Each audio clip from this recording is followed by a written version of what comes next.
Good evening, my name is Kacper Paradowski and you're watching Poland Daily News. 4 new cases of coronavirus in Poland have been confirmed today by the Minister of Health, Łukasz Szumowski, bringing up the total number of confirmed cases to 5. The new cases were discovered in Szczecin, Wrocław and Ostróda. According to the Minister of Health, none of the cases are currently life-threatening. We have confirmed 4 new cases. As previously said, we expect several more cases in the near future. One patient is a person who traveled on the bus from Germany. Because the tests were conducted, we could confirm they were, in fact, infected with the COVID virus. There are also 2 patients who returned from Italy and are in Szczecin, as well as 1 patient in Wrocław who tested positively for the virus. All of the patients are being cared for. According to the report of the main sanitary inspector, Mr. Jarosław Pinkas, all those who have come into contact with the patients have been accounted for. The 2 patients in Szczecin performed according to instructions. They came forward, informing the relevant sanitary services that they arrived from an area of high risk. The likelihood of them contracting the virus was defined as moderately high, but were asymptomatic. They were quarantined at home and were given medical dismissal from work remotely. They fell ill during their quarantine, informed the sanitary inspectorate and were redirected to the hospital and have been placed under medical care. This virus is moderately contagious, unlike influenza, but has a higher risk in the older age group. Of the dozen or so who are in Ostróda, we have confirmed 1 positive result, but other potential contact options are all being mapped by sanitary services. Natalia Nitek-Płażyńska has to publicly apologize to the German businessman Hans G., who she secretly recorded when he was threatening his Polish employees and slandering the Polish nation while identifying himself as a Nazi. That was the verdict given by the court in Gdańsk. Płażyńska intends to appeal the verdict. We have a situation where a German in Poland talks about murdering Poles and says that he's a Nazi. I wanted to go to court with concrete evidence, because otherwise it would be my word against his. To my dismay, it was I who was sentenced to make a public apology and pay compensation, as I supposedly violated the trust between an employer and an employee. I have no intention of apologizing to a man who calls himself a Nazi and speaks of murdering Poles, nor do I intend to pay the fine. I will file a motion to dismiss to the Supreme Court and hope it will work this time, since the trust towards the judicial system in Poland is already compromised enough as it is. I tak myślę, że już nie tylko moja, ale i opinii publicznej to zaufanie do wymiaru sprawiedliwości w Polsce jest mocno nadwątlone. The crisis on the Greek-Turkish border is growing by the day. Thousands of migrants from all across Asia and Africa have gathered at a so-called no-man's land between the Turkish and Greek border, trying to enter Europe by force. To hold the pushback of migrants, we have deployed 1,000 special police forces, fully equipped special police forces, as of this morning. Together with the Zodiac boats, we will not provide an opening to the maltreatment of people there. I like to express that we have taken the necessary measures to protect our borders from a pushback and to prevent the Greeks' several attempts that were made in the framework of violation of the international rules. Turkey deployed 1,000 special police forces along its border with Greece on Thursday to halt the pushback of migrants towards its territory. According to the Turkish Interior Minister, 164 migrants have been wounded by Greek authorities. Soylu's comments come amid a war of words between Ankara and Athens following Turkey's decision to no longer abide by a 2016 deal with the European Union to halt illegal migration flows to Europe in return for billions of euros in aid. Since then, thousands of migrants have rushed to the Turkish border with Greece in hopes of crossing into Europe. Ankara has accused Greek authorities of injuring as well as shooting dead migrants near the border. Athens has rejected this, saying Turkish police were helping migrants cross the border illegally. President Tayyip Erdogan met with EU officials on Wednesday to discuss developments in Syria and the migrants flooding the European borders. Erdogan's spokesman later said no concrete proposition on the migrants was made at the talks. Hungarian Prime Minister Viktor Orbán has come under fire for allegedly stoking anti-Roma sentiment in the country after stating that the state shouldn't pay out compensation to Roma children in the village of Jónyospata, but rather provide them with training if necessary. The parents of the children have sued the state almost 10 years ago, accusing the Hungarian school system of unlawfully segregating their children in a local school. The case has been dragging in the court system for years, but a verdict in the Supreme Court is expected in the coming weeks. The Roma children and their parents claim that there was ethnic segregation in the local school. When we went to school after nursery, it was a class just for gypsies. We were not allowed to go upstairs with non-Roma children. We were not allowed to go upstairs, and if we did, the teachers sent us back down. The Hungarian authorities claim that Roma children were all in special needs class and that there was no ethnic segregation.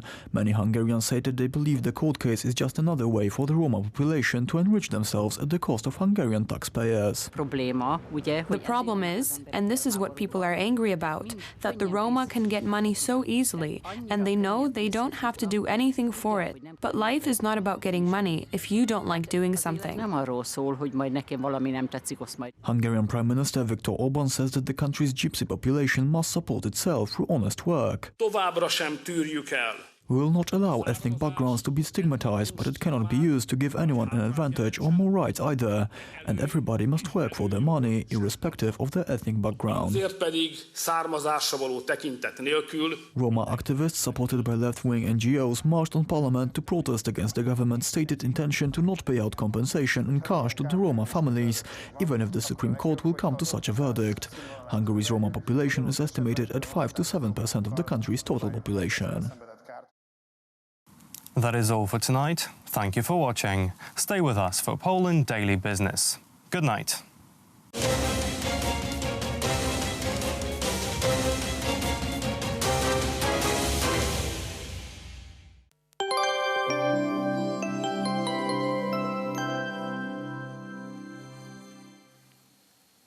Welcome to Poland Daily Weather. Let's take a look at the forecast for tonight. An overcast sky on the west. Rainfalls are expected over Zielona Góra. The temperature will range from -2 degrees in Białystok to 3 degrees in western part of Poland. Wind will be weak. Let's see tomorrow's forecast. A fairly sunny day, but with little rainfalls on the east. A maximum 9 degrees we will see on the west. In other regions, temperature will range from 6 to 7. Let's see the forecast for the next days. On Sunday, the sun will be shining on the east and in central Poland, while on the west we will get rainfalls. Monday will be a sunny day with temperature ranging from 9 to 11 degrees. On Tuesday, little rainfalls will appear across Poland. Temperature will rise to even 15 degrees on the southwest. Thank you for watching and see you soon.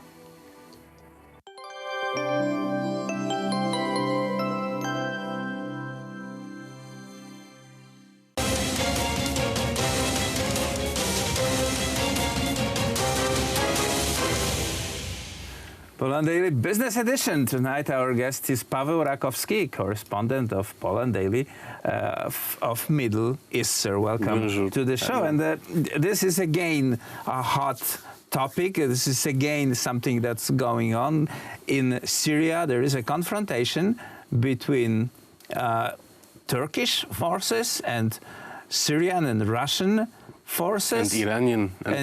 And Hezbollah and Iraqi all those militia. countries are close friends of Vladimir Putin. How could they fight each other? Oh, well, nowadays President Erdogan will meet with the President Vladimir Putin, and definitely they will have to explain certain misunderstanding that occurred in the following weeks. The misunderstanding is who is the boss. Who is the boss? And for example, like last few days, we had heard that President Erdogan said that the Syrian army was almost annihilated.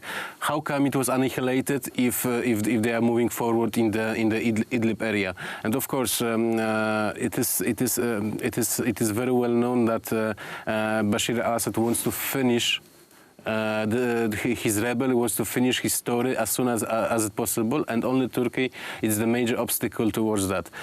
Why? Because without Idlib area, Turkey dream about the resurrection of Ottoman Empire may end. Yes, and especially that the Idlib area, it is kind of the only province that was the refugee for the domestic refugees, no matter were the Democrats or Islamists. So we can estimate that about 4 million people, inhabitants of this area right now, they will either fight or move. From Idlib. And why Turkey entered this area, first of all? What was the reason? Because this is clearly an invasion of foreign troops to the country that is Syria. As Poland, most of European countries have diplomatic relationships with Syria. Syria is part of the United States. So how can you invade this country and say that you are right? Well, we have to remember that since 2011, the control of this area, with the Damascus control of this area, was weakened and almost not right. We know there was a domestic internal war with help of Russia. The Assad forces, as called the Syrian Arab Republic, kind of won this conflict. Without of Russia, there would be still either war or we would have a regime change or Syria partition. Although now we can see that this rebel is resurrected in its Kulhalb, the mother of all war, in the Dara region. The Dara region is in the southwest, southeast, of Syria. It's an ancient town which enters the Arabian desert. Right, but let us focus on Turkey, because this is a key member of NATO. This is the second biggest largest army. Army, best equipment, up-to-date systems, soldiers trained along the best possible scenarios. And how do they do against the Syrian army and Russians? First of all, according to many experts, Turkey is using its Syrian proxies on the ground forces. It's mostly covering with the air cover, with the drones, with the aircraft, and with the special forces.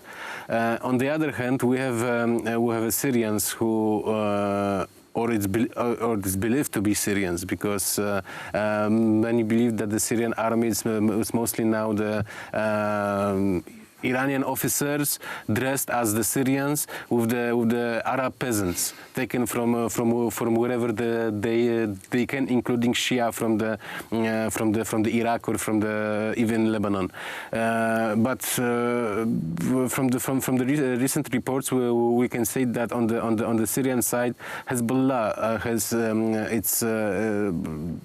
it's in the Idlib as well. So this may be kind of the reason why the Syrian forces are moving, are pushing away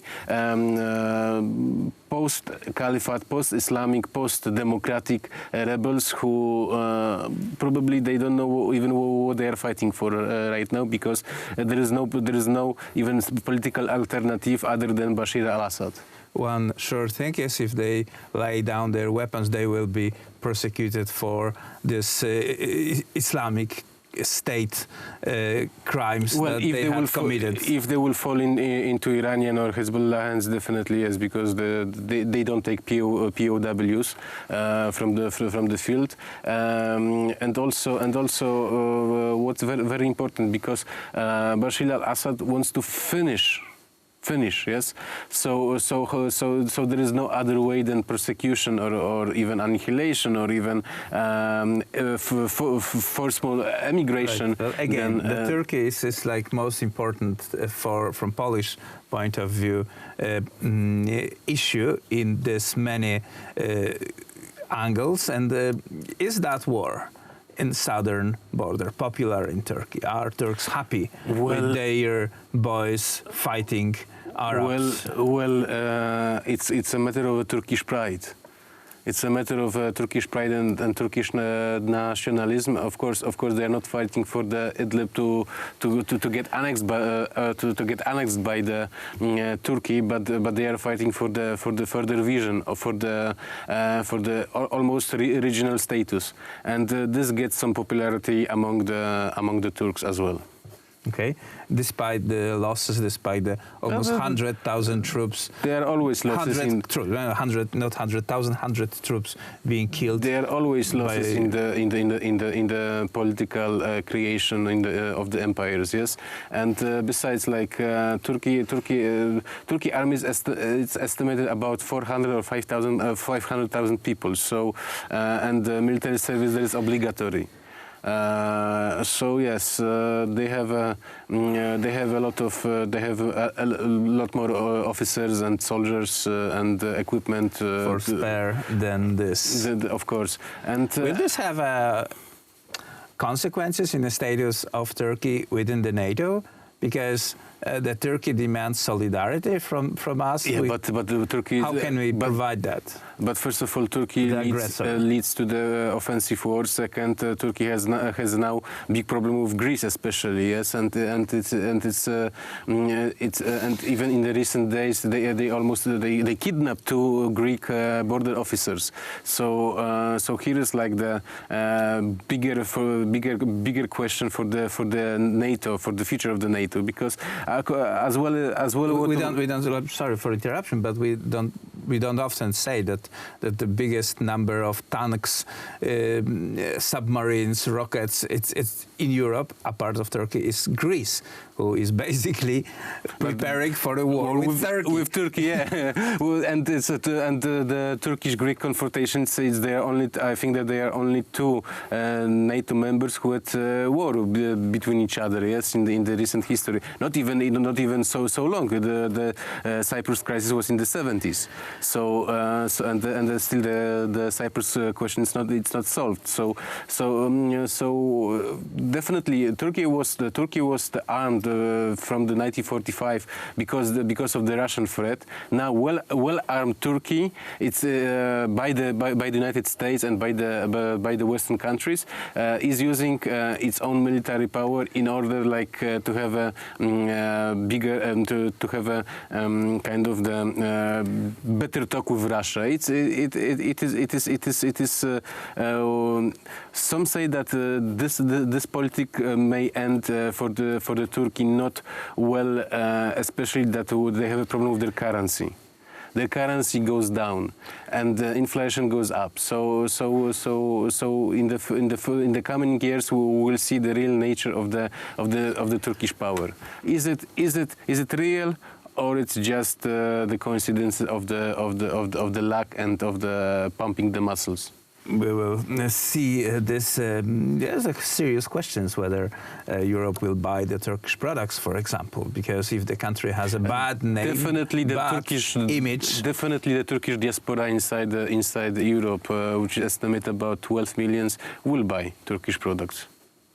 And this is another hidden weapon that Turkey has, although some of this diaspora are emigres from Turkey who ran from the Erdogan after 2016 coup. Well, definitely, but still, for example, a few years ago, I was on the border between Bulgaria and Turkey, and it was the summertime, and there was a time when the Turks from the Europe were going to the Turkey for the summer holidays. I have never seen so many Turkish flags in my life, even more than in Istanbul or in Ankara.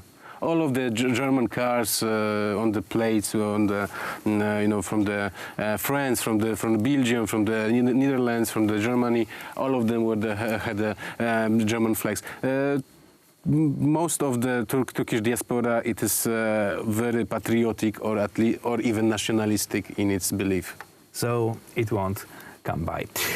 Thank you very much, Paweł Rakowski, our correspondent of Middle East, sir. Thank you. That was it for tonight's Poland Daily Business.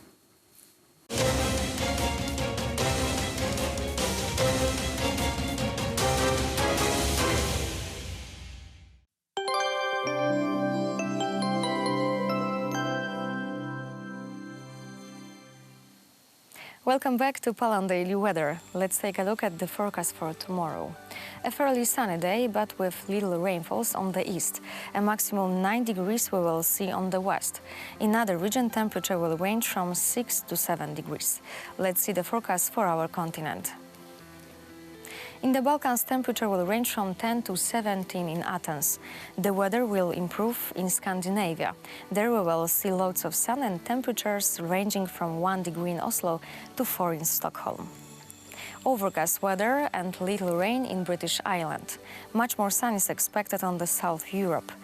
The highest temperature we will see in Zagreb, 19 degrees. Thank you for watching and goodbye.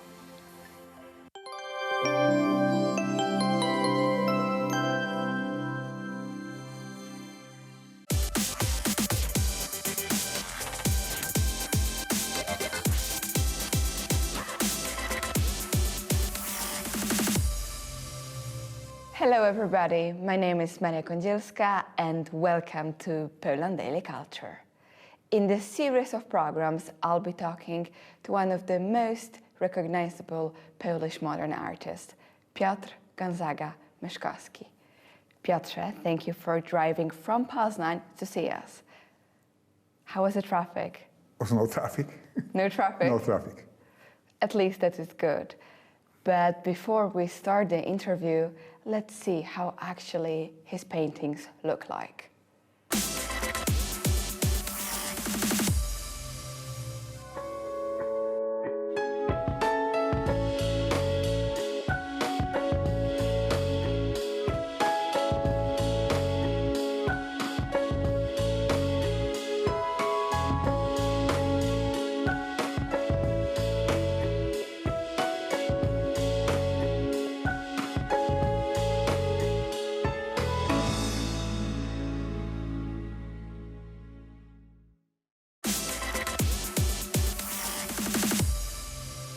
All the world is a picture, say Hackney and Gifford, and you wrote an intro to a Polish edition of their book.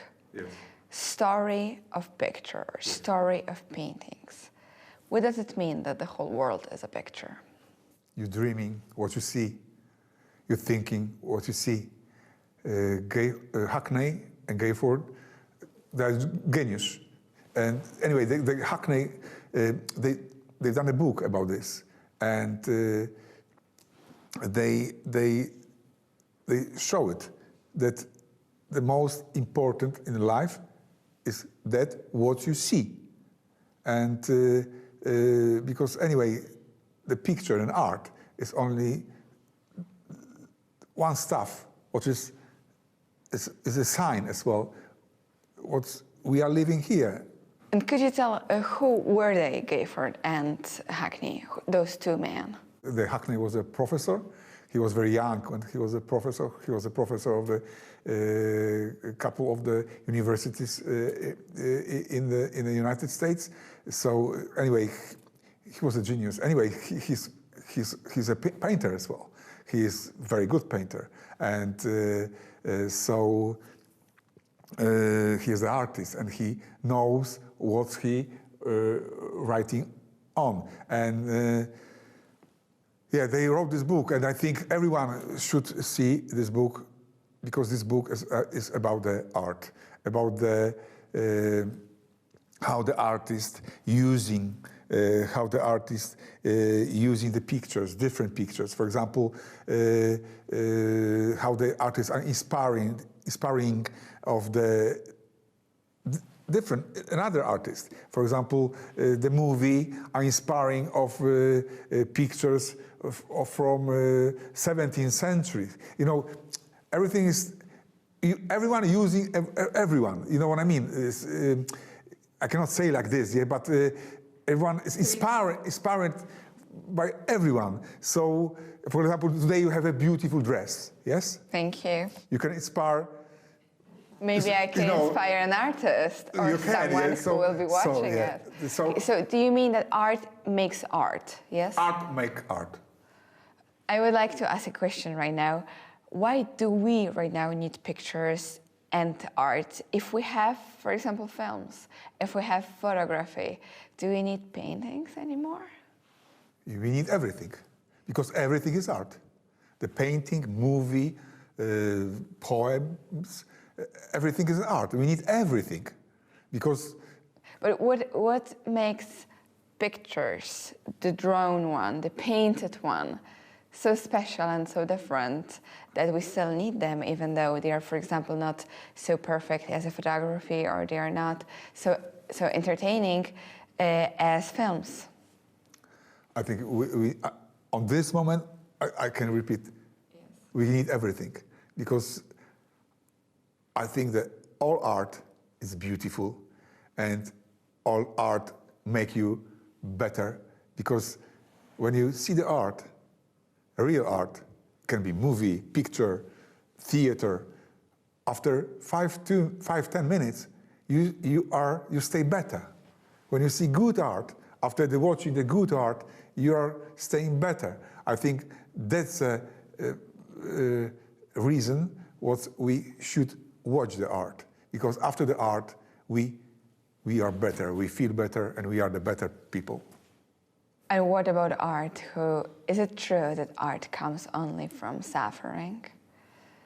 That when people say that the real art comes only from suffering, you want to say that it changes, it gives goodness to people to perceive art, but is it on the cost of an artist who experienced suffering?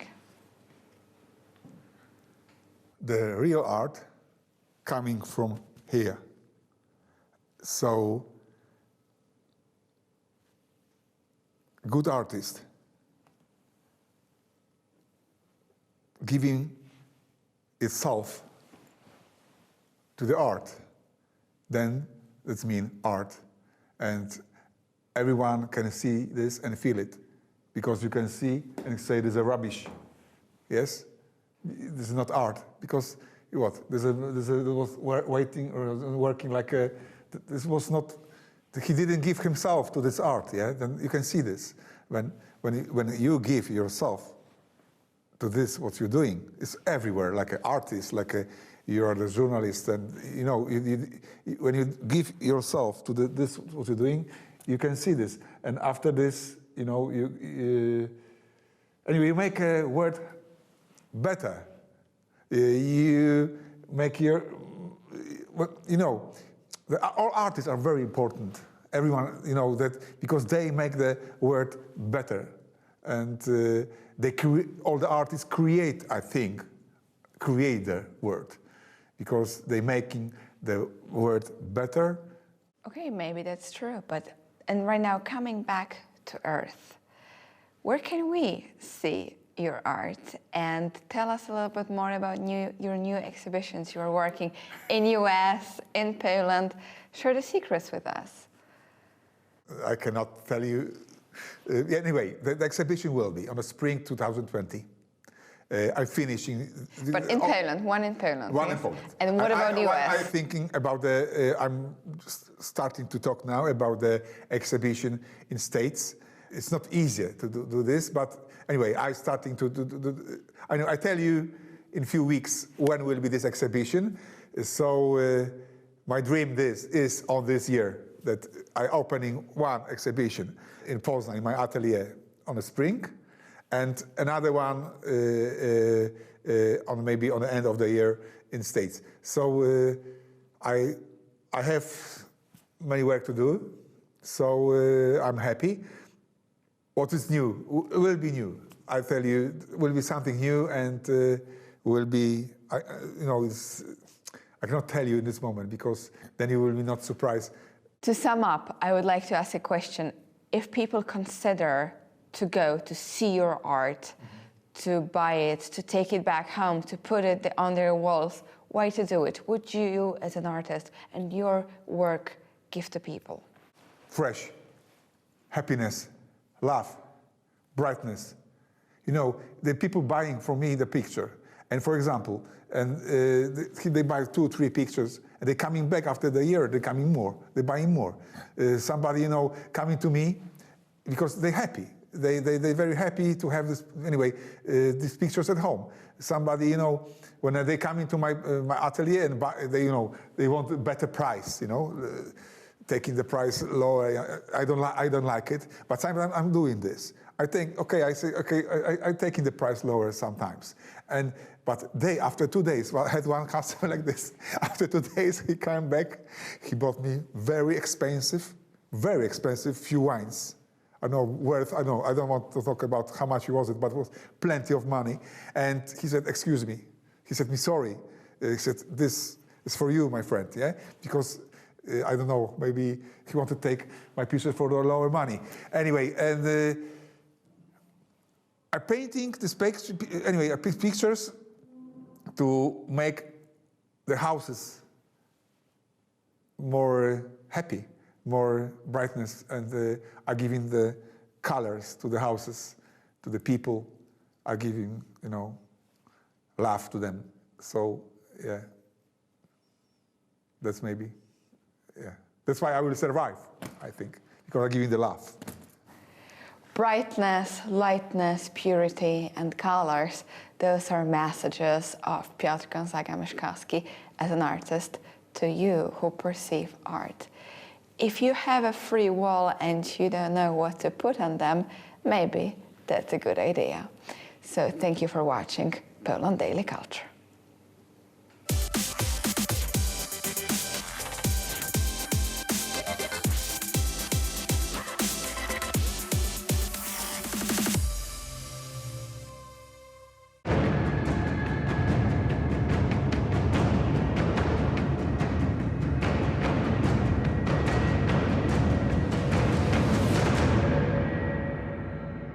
Welcome to Poland Daily History with me, Nicholas Richardson, and I'm joined in the studio today by Professor Krzysztof Jabłonka, and we're going to look at the early days of the PPR.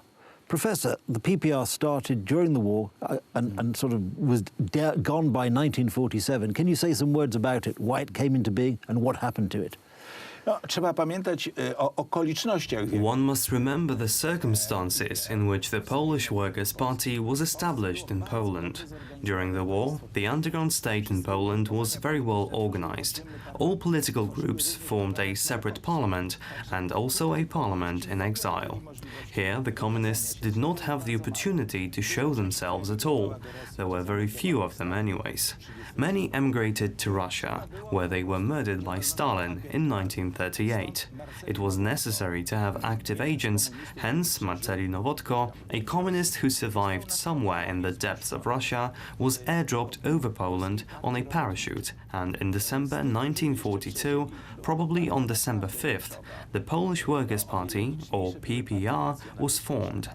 It was a very niche party. Even nationalist parties were much more numerous.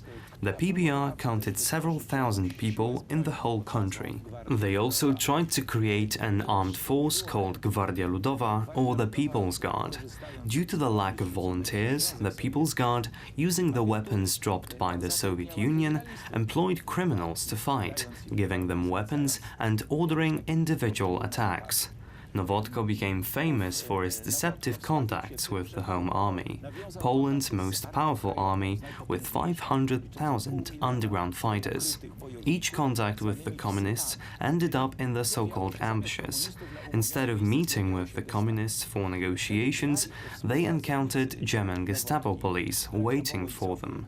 It was then that two of Nowotko's collaborators, the Mołowiec brothers, communist heroes of the civil war in Spain, realized that he had probably contacted the Gestapo and that he was an agent. They lured him and murdered him in the Wola district. It turned out that he was an agent, but a Soviet one. He was given an order to eviscerate the Polish underground with the help of the Gestapo, and thus prepare the country for Soviet occupation. In retaliation for this, both brothers were murdered by other communists. The way the Communist Party in Poland behaved was similar to how the mafia operated in Chicago. Eventually, the third successor of Nowotko was arrested by the Germans. His name was Finder. Only the fourth one, Władysław Gomułka, was chosen by the Poles after severing contacts with Moscow. Later, he played a great role after the fall of Stalinism. When the Soviet army entered Poland, a Soviet agent, Bolesław Bierut, was smuggled in along with them. When he was young, his name was Jastrzębski.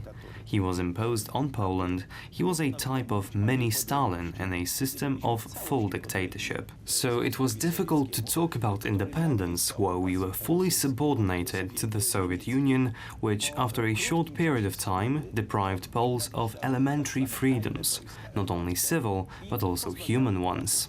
Elementarnych swobód, nie tylko obywatelskich, ale i ludzkich. So, Professor, how was the party able to attempt to create a new state? I mean, I heard there were falsified referenda, falsified elections. Could you say something about The communists were such a small minority in Poland that they were afraid of any real election taking place, as they would lose power. The elections were delayed under the excuses that many Poles were yet to come back from internment and concentration camps, and that there was overall a huge mess in Poland. Instead of elections that were to give Poland an independent government, as the Yalta Conference was supposed to promise, a trial referendum was held. It was all the more false, considering that two questions were essentially meaningless. They referred to the lands taken away from the Germans, and naturally, every Pole believed that these lands should be returned to Poland. The questions were: do you wish these lands to return to Poland? As well as, do you wish to instill a political system in which a large part of the property, with the exception of private property, is nationalized? The third question was posed somewhat in reverse. Instead of asking, do you want the Senate to be a part of the future parliament? The question was, do you wish to abolish the Senate? It was all done so that the election slogan was 3 times yes.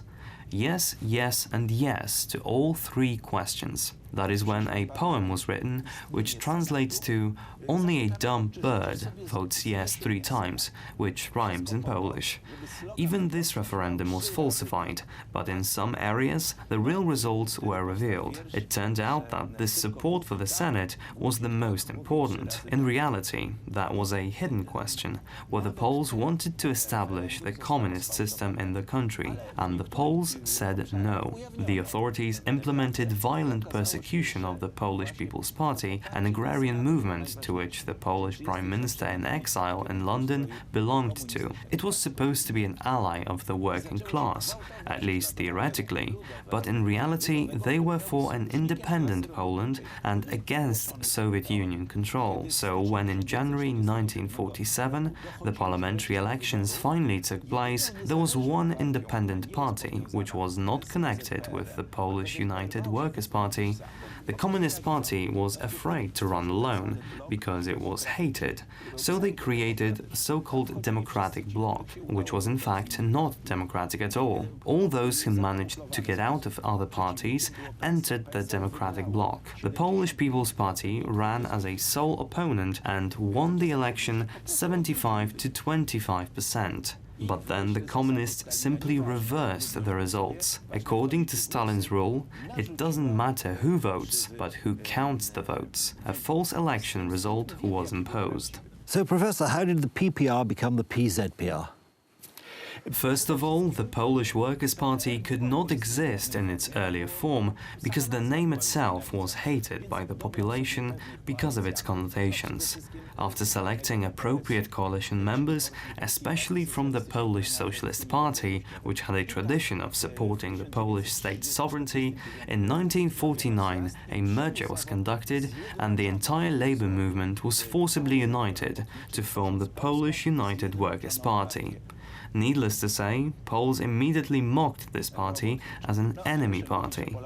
Unfortunately, this hostile party ruled over the Poles for almost 40 years, causing enormous damage to our economy and cultural development. After 40 years, we resisted it and won. Ale przedstawiliśmy opór i wygraliśmy. That's all we've got time for on this edition. I'd like to thank my guest, Professor Krzysztof Jabłonka. I hope you've enjoyed it. Thank you for watching, and do join us again as we delve into the annals of Polish history.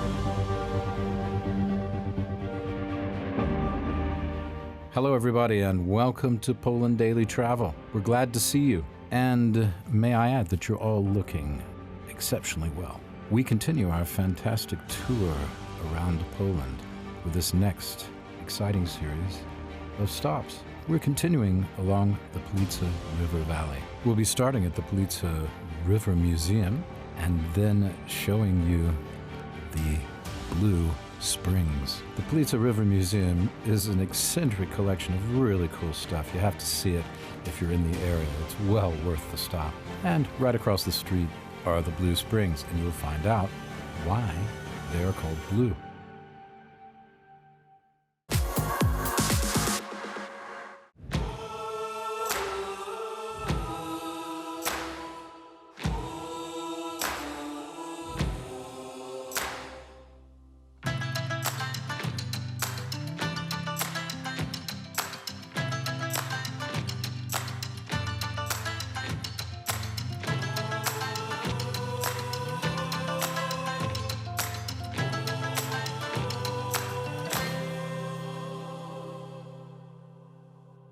Voila, here we are.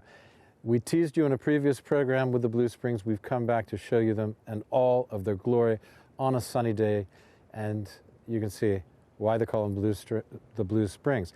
It looks blue, or blue-green, as Władimir, one of the camera guys, and my buddy from Kiev has told me. It's blue-green. Okay. Thank you, Włod. I agree. But nonetheless, you can see that it's quite extraordinary, and that's because the spring water absorbs the reddish light from the sun and turns it blue-green because of the chemical composition. At least that's what I read. I am no chemist, I don't know, but I did read that. At any rate, it's there for you to see. Something happens, and the light is reflected back and creates that color. But you know, it's fitting that it's got a sort of magical story to it, or aura about it, we can say,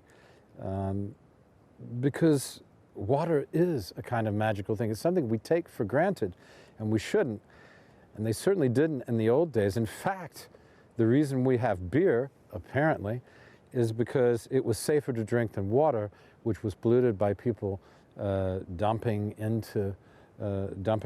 all kinds of things into the rivers that they lived around, and including human waste and you name it, food products, etc., animals, etc. So water is a magical thing because, you know, we're mostly made of water. Without water, we shrivel and dry up. So yes, it is very important. And in the old days, particularly, people treated water with reverence, almost as if it had magical properties. You see, that's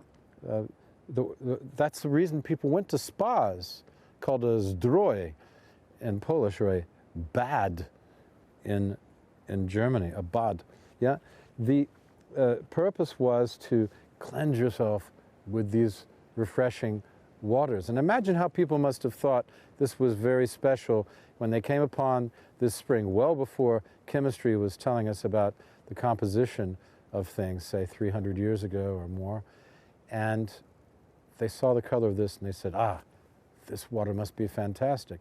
And indeed, the water from this spring, or these springs, supplied many a family throughout this region with water.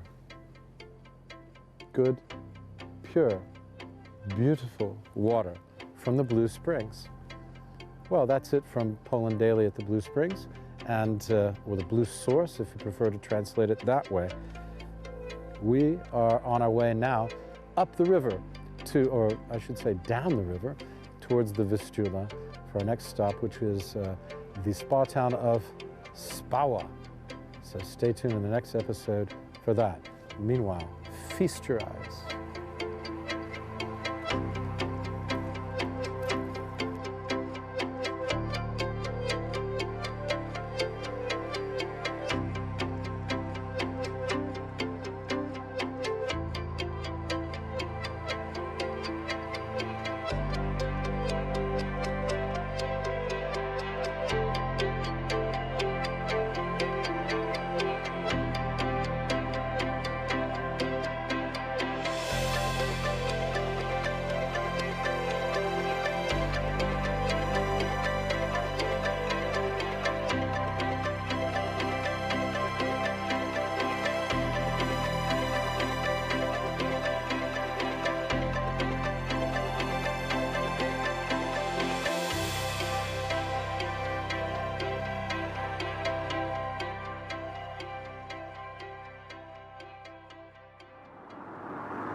Then we head east through the resort village of Spała and on to Ino Łódź.